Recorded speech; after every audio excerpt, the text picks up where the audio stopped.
Selamat malam, perkenalkan nama saya Yohana Pasaribu dengan NIM 1921202 ingin mempresentasikan tentang materi pembahasan yang saya beri. Dengan judul Teknik Menentukan Lokasi, Layout, dan Platform. Latar belakang, di Indonesia sendiri sektor kewirausahaan adalah banyak digeluti oleh para pelaku usaha kecil alias UMKM. Wirausaha juga membantu pemerintah mengurangi jumlah pengangguran. Seorang pedagang kaki lima pun bisa disebut sebagai pelaku wirausaha. Kewirausahaan sebuah proses menciptakan sesuatu agar bisa bernilai tambah dalam ekonomi. Untuk menjalankan kegiatan usaha, diperlukan tempat usaha yang dikenal dengan lokasi. Lokasi ini merupakan komponen penting baik sebagai tempat menjalankan aktivitas yang melayani konsumen atau nasabah atau pelanggan, aktivitas produksi, aktivitas penyimpanan, maupun untuk mengendalikan kegiatan perusahaan secara keseluruhan.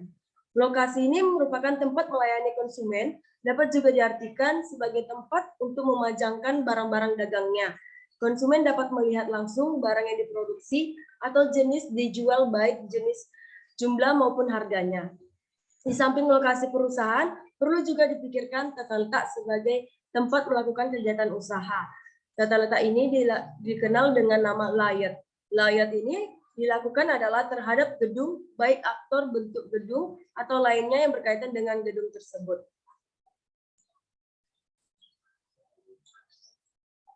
Lokasi dan layout. Lokasi adalah tempat melayani konsumen, dapat pula diartikan sebagai tempat untuk memajangkan barang-barang dagangnya. Konsumen juga dapat dilihat langsung barang yang diproduksi atau jenis dijual baik jenis maupun harganya. Lokasi digunakan untuk memproduksi atau menghasilkan produk baik barang atau jasa. Keuntungan yang diperoleh dengan lokasi yang tepat ini yaitu pelayanan yang diberikan kepada konsumen dapat lebih memuaskan.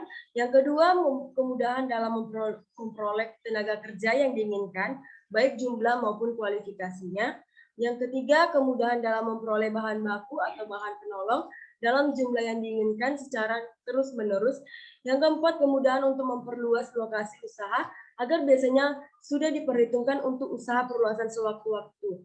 Yang keempat, memiliki nilai atau harga ekonomi yang lebih tinggi di masa yang akan datang. Yang selanjutnya, meminimalkan terjadi konflik, terutama dengan masyarakat dan pemerintah setempat. Lokasi dan layout. Yang layout ini perlu dilakukan adalah terhadap gedung, baik tempat parkir, bentuk gedung, atau lainnya yang berkaitan dengan gedung tersebut. Penentuan layout juga perlu dilakukan secara cermat dengan mempertimbangkan berbagai faktor. Yang pertama, keindahannya, kenyamanannya, keamanan, efisiensi, dan biaya. Jenis-jenis layout ini ada 10. Yang pertama, lokasi kantor pusat. Itu mengendalikan kegiatan operasional cabang-cabang. Semua laporan kegiatan ini dan pengambilan keputusan dilakukan di kantor ini. Lokasi untuk kantor pusat biasanya di ibu kota negara atau provinsi. Yang kedua, lokasi untuk pabrik untuk memproses atau memproduksi barang atau jasa. Ini biasanya didirikan dengan berbagai pertimbangan, apakah mendekati bahan baku, mendekati pasar, sarana dan prasarana, atau transportasi. Yang ketiga, lokasi untuk gedung atau untuk gudang, yaitu barang milik perusahaan yang masuk maupun barang yang keluar. Lokasi ini biasanya di daerah pergudangan, karena lokasi di sekitar kawasan pergudangan terkenal aman dan memiliki sarana dan prasarana yang lengkap. Yang keempat, lokasi untuk kantor cabang ini, yaitu kegiatan usaha perusahaan dalam melayani konsumennya. Juga dilakukan untuk memajangkan hasil produksi atau berbagai jenis barang yang dijual. Yang kelima, tata letak posisi tetap, yaitu hal ini terjadi pada proyek-proyek besar yang sangat memakan tempat, seperti kapal, gedung, dan jembatan. Yang keenam, tata letak produk. Itu telah distandarisasikan dan memproduksi dalam jumlah yang besar maupun memiliki variasi yang sedikit, di mana setiap produk akan melalui tahapan operasi yang sama sejak dari awal sampai akhir. Yang ketujuh, tata letak prosesnya, yaitu beragam barang dari jasa penyusunan tata letak, di mana alat yang sejenisnya atau yang mempunyai fungsi sama ditempatkan dalam bagian yang sama. Yang ke-8, tata letak kantor, menempatkan pekerjaan dan perlengkapannya serta ruangan kantor agar informasi dan komunikasi dapat berjalan dengan lancar. Yang ke-9, tata letak gudang, yaitu menemukan paduan yang optimal antara biaya penanganan barang atau bahan baku dan ruang gudang. Pertimbangan penentuan lokasi ini yang pertama jenis usaha yang dijalankan, dekat konsumen atau pasar, dekat dengan bahan baku, ketersediaan tenaga kerja, dekat lembaga keuangan, berada di kawasan industri, sarana dan prasarana, dekat dengan pemerintah, berada di kawasan industri, kemudahan untuk melakukan ekspansi dan atau perluasan, kondisi adat istiadat, budaya, dan sikap masyarakat setempat. Untuk lokasi kantor, pusat pertimbangan utamanya adalah berada di ibu kota negara atau provinsi yang tentunya dekat dengan pusat pemerintah dan lembaga keuangan. Pertimbangan khusus ini untuk lokasi pabrik tersebut yaitu pertama faktor utama atau primer, yaitu dekat dengan pasar, dekat bahan baku, tersedia tenaga kerja baik jumlah maupun kualifikasi yang diinginkan, terdapat fasilitas pengangkutan, tersedia sarana dan prasarana, contohnya listrik, dan sikap masyarakat.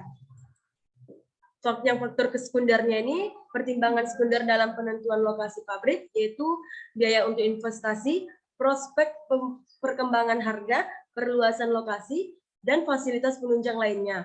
Sedangkan pertimbangan untuk lembaga gudang umum, yaitu di kawasan industri, dekat dengan pasar, dekat dengan bahan baku, dan tersedia sarana dan prasarana transportasi.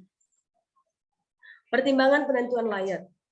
Apa itu layat? Layat ini proses penentuan bentuk dan penempatan fasilitas yang dapat menentukan efisiensi atau operasi. Untuk memperoleh layat yang baik, perusahaan dapat memperhatikan ada 5, yaitu kawasan dan tempat yang dibutuhkan, peralatan untuk menangani material, yang ketiga lingkungan dan estetika, yang keempat asuransi informasi, yang kelima biaya perpindahan antar tempat kerja yang berbeda. Tujuan penentuan lokasi dan layat. Yang pertama, agar perusahaan dapat menentukan layat yang sesuai dengan proses produksi yang dipilih sehingga dapat memberikan efisiensi. Yang selanjutnya, agar perusahaan dapat menentukan teknologi yang paling tepat dalam menjalankan. Yang selanjutnya, agar dapat menentukan kualitas tenaga kerja yang dibutuhkan sekarang dan di masa yang akan datang. Faktor yang menjadi pertimbangan dalam menentukan layat peralatan pabrik, produk yang dihasilkan, apakah barang tahan lama atau tidak. Yang kedua, kebutuhan terhadap ruangan. Yang ketiga, urutan produksi mulai dari proses mentah, setengah jadi, sampai barang jadi. Yang keempat, aliran bahan baku. Yang kelima, udara di ruangan, seperti sinar, pendingin, atau kebisingan suara, atau kemudahan pemeliharaan. Kesimpulannya, dari pernyataan di atas, maka dapat disimpulkan bahwa tujuan yang hendak dicapai dalam penentuan lokasi ini agar perusahaan dapat menentukan lokasi yang tepat, baik untuk lokasi pabrik maupun kantor pusat, agar perusahaan dapat menentukan layat yang sesuai dengan proses produksi yang dipilih sehingga dapat memberikan efisiensi. Selanjutnya, bentuk-bentuk organisasi. Latar belakangnya, manajemen dan organisasi merupakan komponen yang tidak dapat dipisahkan. Artinya manajemen merupakan bagian dari organisasi.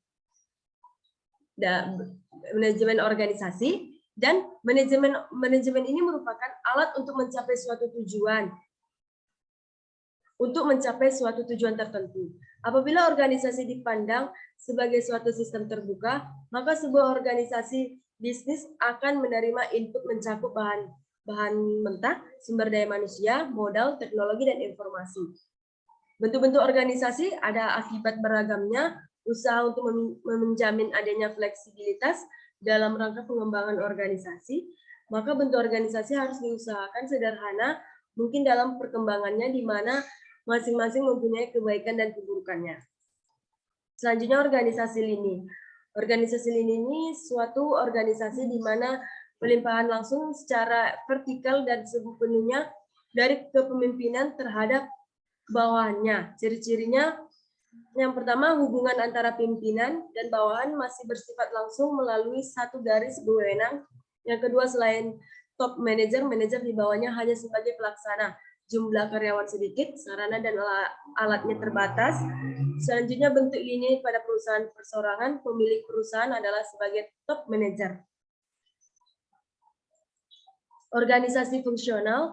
Pada organisasi fungsional, seorang pimpinan tidak mempunyai bawahan yang ini karena setiap pimpinan berwenang memberikan perintah kepada setiap bawahan jika ada hubungannya dengan fungsi pimpinan tersebut.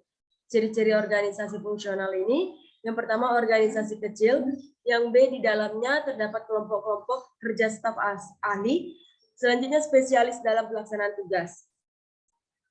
Kelebihan dan kekurangan organisasi ini dan staf. Kelebihannya yang pertama memudahkan untuk pengambilan keputusan yang tepat karena adanya staf ahli. Yang kedua cocok digunakan untuk organisasi besar yang memiliki tugas dan tujuan yang luas. Yang selanjutnya lebih mudah untuk menerapkan konsep the right man on the right place. Kekurangan organisasi ini yang pertama ketidakkawanan antara pegawai sulit dibina karena luasnya organisasi sehingga karyawan tidak saling mengenal. Dan kedua, koordinasinya sulit dilakukan karena rumitnya susunan organisasi. Organisasi lini dan fungsional ini yaitu tidak memandang jabatan dalam perusahaan, di mana satu tim harus melakukan kerjasama agar tugas bisa segera diselesaikan. Dengan kata lain, tugas perusahaan ini dapat dikerjakan bersama-sama sesuai bidang masing-masing. Ciri-cirinya ada 5, tidak tampak adanya perbedaan antara tugas-tugas kelompok.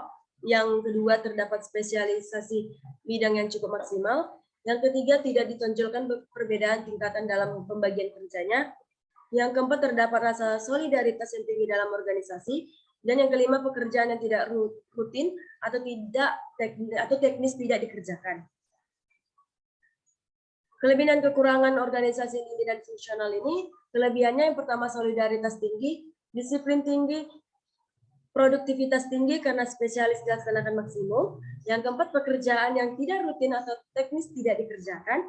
Yang kelima, keputusan dapat diambil dengan baik dan tepat. Dan keenam, kecil kemungkinan penggunaan kekuasaan secara berlebihan dan pimpinan. Yang terakhir, usaha kerjasama bawahan mudah digalang. Kekurangannya itu proses pengambilan keputusan agak lambat karena harus dibicarakan terlebih dahulu dengan anggota organisasi. Proses pengambilan keputusan agak lambat karena harus dibicarakan terlebih dahulu dengan anggota organisasi. Selanjutnya, para pelaksana sering bingung karena perintah datangnya tidak dari satu orang saja. Dan terakhir, kreativitas nampaknya sukar dikembangkan karena pemerintah pelaksanaan didasarkan pada kolektivitas. Organisasi metrik yaitu suatu organisasi menunjukkan di mana para spesialis yang mempunyai keterampilan di masing-masing bagian dari kegiatan perusahaan dikumpulkan lagi menjadi satu untuk mengerjakan suatu proyek yang harus diselesaikan.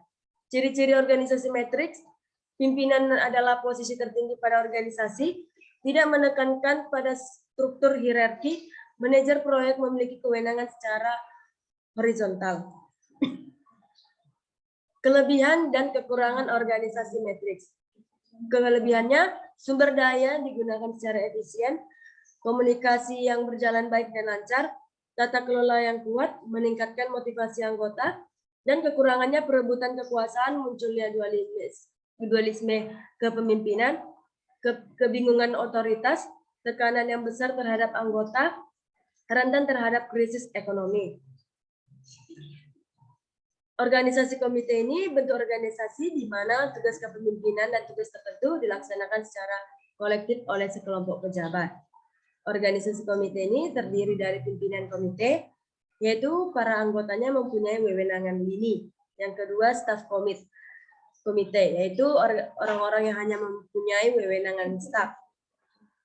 Ciri-ciri organisasi komite ini, skala organisasi relatif kecil dan sederhana. Yang kedua, hubungan antara atasan dengan bawahan bersifat langsung melalui garis wewenangan terpendek. Yang ketiga, puncak pimpinan biasanya adalah pemilik perusahaan dan merupakan satu-satunya sumber kekuasaan, keputusan, dan kebijakan dari organisasi. Kesimpulannya, suatu organisasi akan berjalan lancar bila individu yang tergabung di dalamnya memahami tujuan suatu organisasi dan bekerja semaksimal mungkin sesuai tanggung jawab yang diberikan kepadanya. Setiap bentuk organisasi yang diterapkan suatu perusahaan ini tergantung dari kebutuhan dan tujuan mereka. Masing-masing dari bentuk organisasi yang mereka pilih memiliki kelebihan dan kekurangan. Untuk itu ada perusahaan yang memilih untuk menggabungkan bentuk satu dan yang lainnya dari organisasi yang ada demi memaksimalkan jalannya organisasi tersebut. Sekian dari hasil presentasi saya. Terima kasih.